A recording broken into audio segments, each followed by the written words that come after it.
कहानी की शुरुआत में एलिसन और उसके दो दोस्तों को दिखाया जाता है जिनका नाम एड और रॉब है। ये तीनों के तीनों स्कॉटिश हाईलैंड्स में, जो कि बहुत ऊंची पहाड़ियां हैं, उन पर माउंटेन क्लाइंबिंग कर रहे हैं। तभी एलिसन के दोस्त का पैर स्लिप हो जाता है, लेकिन सेफ्टी रोप की वजह से वह बच जाता है। अभी तीनों की तीनों उस पहाड़ के ऊपर पहुंच जाते हैं। दरअसल ये तीनों यहाँ पर हाइकिंग करने के लिए आए हैं और अब ये हाइकिंग करते हुए एक घर तक पहुंचते हैं जहाँ पर पहले से इनके दो दोस्त, जो कि एक कपल भी है, वह इनका इंतजार कर रहे होते हैं। एड को पता चलता है कि यहाँ पर सिग्नल्स नहीं है, यानी कि ये यहाँ से कॉल नहीं कर सकते। अब रात को ये सब के सब एंजॉय करते हैं और अगली सुबह जब ये अपने आगे का सफर तय करने की तैयारी करते हैं तो ये देखते हैं कि मौसम खराब हो रहा है। इसीलिए सब तय करते हैं कि ये पहाड़ों के रास्ते नहीं बल्कि जंगल के रास्तों से हाइकिंग करते हुए आगे बढ़ेंगे। कई घंटों का सफर तय करने के बाद ये एक जगह आराम करते हैं। एड वहाँ पर बोर हो रहा होता है, इसीलिए वहाँ से थोड़ा सा आगे बढ़ जाता है और तभी उसे अजीब सी आवाजें आती हैं, जिन आवाजों को सुनकर वह डर जाता है। इसीलिए वह अपने दोस्तों को बुलाता है, जो सब के सब एड के पास आ जाते हैं। एलिसन एड से पूछती है, यह आवाज किसी जानवर की है या इंसान की? किसी को कुछ समझ नहीं आ रहा होता। ये सब उस आवाज का पीछा करते हुए आगे बढ़ते हैं। तभी इन्हें जमीन में गड़ा हुआ एक पाइप दिखता है और जब ये वहां से मिट्टी को हटाते हैं तो नीचे लकड़ी का एक बहुत बड़ा बॉक्स होता है। ये उस बॉक्स को खोलते हैं। उसके अंदर एक छोटी बच्ची होती है जिसका नाम एना है। एना बहुत ज्यादा डरी हुई है। एड उसके पास जाता है, लेकिन वो उसके पास नहीं जाना चाहती। इसीलिए यहाँ पे एलिसन की जो फीमेल फ्रेंड होती है वो एना के पास जाती है, लेकिन ये एना से बात नहीं कर सकते क्योंकि उसे इंग्लिश नहीं आती। एलिसन इस जगह को ध्यान से देखती है और सबको बताती है कि जिसने भी एना को यहाँ पर दफनाया है वो एना को मारना नहीं चाहता था, क्योंकि उसने उसके सांस लेने के लिए पाइप लगाया है। अब ये सब के सब ना की मदद करना चाहते हैं। ये मैप देखते हैं जिससे इन्हें पता चलता है कि यहाँ से बहुत दूर एक गांव है जहाँ तक पहुँचने के दो रास्ते हैं। एक रास्ता जंगल से है जो कि बहुत ही लंबा रास्ता है और दूसरा माउंटेन से। ये रास्ता शॉर्टकट है। अब एलिसन और उसका दोस्त रॉब, जो कि बहुत अच्छे माउंटेन क्लाइंबर्स हैं, ये दोनों तय करते हैं कि माउंटेन से जाएंगे ताकि यह सबसे पहले गांव तक पहुंच के मदद लेकर आ सकें, जबकि बाकी लोग जंगल के रास्ते से जाना तय करते हैं। एलिसन अब अपने दोस्त के साथ उन खतरनाक चट्टानों से नीचे उतरना शुरू करती है। इनके पास सेफ्टी रोप है, लेकिन बहुत नीचे पहुंचने के बाद एलिसन देखती है कि उसकी रोप खत्म हो गई है। इसीलिए अब वो बिना रोप के ही धीरे धीरे इस खतरनाक माउंटेन से नीचे उतर रही होती है, जबकि उसका दोस्त रॉब रोप के सहारे नीचे आ रहा होता है। तभी अचानक से उसकी रोप टूट जाती है। वो ऊपर से नीचे गिर जाता है, जिससे उसकी मृत्यु हो जाती है। एलिसन रॉब की मौत से बहुत ज्यादा डर जाती है, लेकिन यहाँ पर कोई नहीं है जो उसकी मदद कर सके। अब जब वह धीरे धीरे नीचे आ रही होती है तभी ऊपर से एक पत्थर आता है। उसका पैर स्लिप हो जाता है और वह भी नीचे गिर जाती है, लेकिन एलिसन की किस्मत अच्छी होती है कि वह पानी में गिरती है। पानी में गिरने की वजह से उसकी जान बच जाती है और अब एलिसन देखती है कि वह भी उसी जगह पर बंद है जहाँ पर एना को बंद किया गया था। पर अगले पल वह होश में आ जाती है। दरअसल अपने डर की वजह से अब वो लसन कर रही है। एलिसन किसी तरह से पानी के किनारे आती है जहाँ पर उसके दोस्त की बॉडी है, और जब वो रोप को देखती है तो और भी डर जाती है, क्योंकि रोप टूटी नहीं थी बल्कि किसी ने काटा था। अब ऊपर देखती है जहाँ पर उसे दो साए दिखते हैं। वो समझ जाती है कि ये वही लोग हैं जिन्होंने रॉब की रोप को काटा है, जिन्होंने ऊपर से उसके ऊपर पत्थर गिराया था। अब उसे भी मारना चाहते हैं। एलिसन यहाँ से आगे बढ़ जाती है। वहीं हमें जंगल में एड को, एना को और एड के दोनों दोस्तों को दिखाया जाता है, जो पैदल ही आगे बढ़ रहे होते हैं। यहाँ पर दो शिकारी भी होते हैं जो इन पर नजर रख रहे होते हैं। पर तभी पीछे से दो लोग आते हैं जो इन दोनों को मार देते हैं। ये वही लोग हैं जिन्होंने रॉब की रोप को काटा था, जिन्होंने एलिसन के ऊपर पत्थर गिराया था। अब एलिसन किसी तरह से आगे बढ़ते हुए नदी तक पहुंच जाती है, जहां वह देखती है कि नदी के दूसरी तरफ एड और उसके दोनों दोस्त एना के साथ है। वो उन्हें बताने की कोशिश करती है कि रॉब मारा गया, कोई हमें मारना चाहता है, लेकिन नदी के बहाव की आवाज इतनी तेज होती है कि उसके दोस्त उसकी आवाज नहीं समझ पाते। वह इशारे से भी उन्हें समझाने की कोशिश करती है कि कोई हमें मारना चाहता है, पर उसके दोस्त उसकी बातों को नहीं समझते। अब यहाँ पर वो दोनों लोग भी आ जाते हैं जिन्होंने रॉब को मारा है।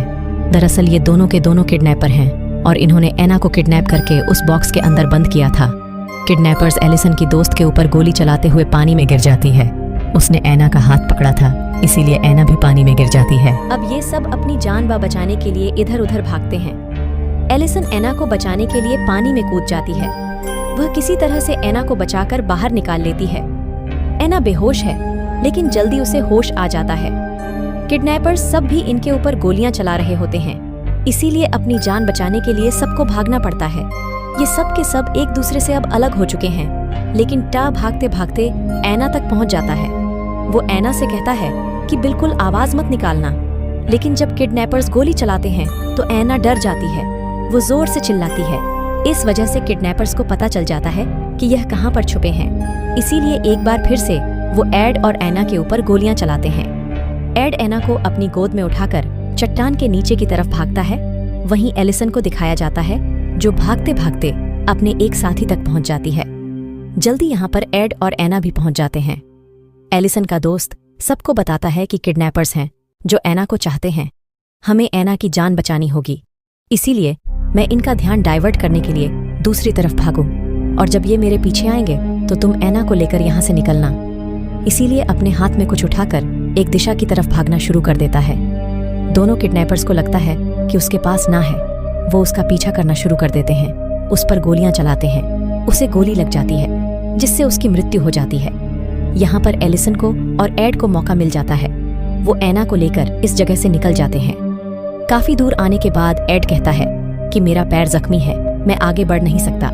यहाँ से आगे तुम्हें ऐना को लेकर जाना होगा। साथ ही ये भी कहता है कि एक किडनैपर्स हैं। इन्होंने ना को जिंदा इसलिए रखा ताकि ये उसके माँ बाप से पैसे ले सके। दरअसल सच्चाई यही होती है, ये दोनों किडनैपर्स हैं जो ऐना के पिता से बहुत सारे पैसे लेना चाहते हैं। वहीं हमें 3 और लोगों को दिखाया जाता है जो इस जगह पहुंच जाते हैं। ये तीनों ऐना के पिता के लिए काम करते हैं, जो यहाँ इन पहाड़ों चट्टानों पर ऐना को ढूंढने के लिए आए हैं। वहीं अब एड, एलिसन और ऐना किसी तरह से उस टाउन तक पहुंच जाते हैं जहां वह आना चाहते थे। यहाँ वो पुलिस स्टेशन के अंदर जाते हैं और पुलिस ऑफिसर को सब कुछ बताते हैं कि किस तरह से जंगल में उनके दोस्तों को मारा गया, ऐना को किडनैप किया गया। लेकिन पुलिस ऑफिसर उनकी बातों पर यकीन नहीं करता। एड को लगता है कि ये पुलिस ऑफिसर भी किडनैपर्स के साथ मिला हुआ है। वो एलिसन से कहता है कि हमें यहाँ से जाना चाहिए। पुलिस ऑफिसर कहता है कि तुम यहाँ से नहीं जा सकते। एड अपने आप को एलिसन को ना को बचाने के लिए चाकू उठा लेता है, और इससे पहले कि ये तीनों के तीनों यहाँ से निकलते, बाहर से एक गोली आती है और पुलिस ऑफिसर को लग जाती है। दरअसल अब किडनैपर्स भी यहाँ पर पहुँच चुके हैं, जिन्होंने दूर से गोली चलाकर पुलिस ऑफिसर को मार दिया ताकि वह ऐना को हासिल कर सके। एलिसन, एड और ऐना यहाँ से भाग जाते हैं। वहीं दूसरी तरफ हमें ऐना के पिता के भेजे हुए लोगों को दिखाया जाता है, जो एक किडनैपर से मिलते हैं और उसे कहते हैं कि हम पैसे देने के लिए तैयार हैं, हमें ऐना वापस दे दो, पर सबसे पहले हम ऐना को देखना चाहेंगे। किडनैपर कहता है कि सही सलामत है, पहले तुम्हें पैसे देने होंगे, उसके बाद ही हम ऐना को तुम्हें सौंपेंगे। वहीं एलिसन को, एड को और ऐना को दिखाया जाता है, जो तीनों की तीनों अपनी जान बचाने के लिए भाग रहे हैं। ना के पिता के भेजे हुए 3 लोगों में से एक आदमी उन्हें देख लेता है। उन्हें लगता है कि दोनों किडनैपर हैं, इसीलिए वो इन पर गोली चलाता है। गोली एड को लग जाती है, जिससे उसकी मृत्यु हो जाती है। तभी वहां पर किडनैपर भी आ जाता है, जो ऐना के पिता के इस आदमी को, जिसने अभी अभी एड को मारा है, उसे गोली मार देता है।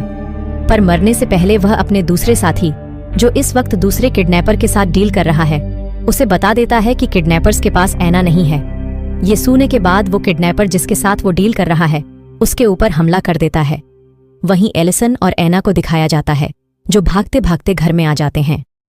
ऐना एक बेड के नीचे छुप जाती है, और अब वो दूसरा किडनैपर, जिसने अभी अभी ऐना के पिता के उस आदमी को मारा है, जिसने एड को मारा था, वो यहाँ तक पहुंच जाता है।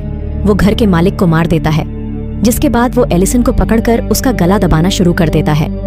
एलिसन बेहोश हो जाती है, और जब वो ऐना की तरफ बढ़ रहा होता है, तभी एलिसन को होश आ जाता है।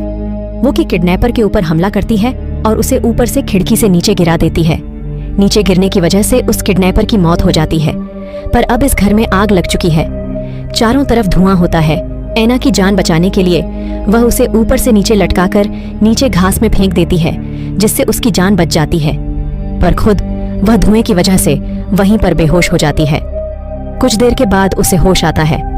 उसे पता चलता है कि फायर फाइटर्स ने उसे बचा लिया, और जब एलिसन को एम्बुलेंस के अंदर ले जाया जाता है तो ऐना उसके पास आती है। उसकी गले लग जाती है। दूर से ऐना के पिता का वह आदमी जो ऐना को बचाने के लिए आया था, वह इस सब देख रहा होता है। वह समझ जाता है कि ऐना अब सुरक्षित है, जिसके बाद वो उस दूसरे क्रिमिनल को, जो कि पैसे लेकर भाग रहा होता है, उसे पकड़कर ऐना के पिता के पास जंगल में ले जाते हैं, जो कि एक वॉर क्रिमिनल है। वो बताते हैं कि ऐना सुरक्षित है और इसी ने आपकी बेटी को किडनैप किया था। ऐना के पिता कहते हैं कि इसे टॉर्चर करो, इसे उसी बॉक्स में, उसी गड्ढे के अंदर बंद कर। तो जहां पर इसने मेरी बेटी को रखा था, उस किडनैपर को सजा के तौर पर उसी बॉक्स के अंदर बंद कर दिया जाता है। और इसी के साथ ये फिल्म, ये कहानी यहीं पर खत्म हो जाती है।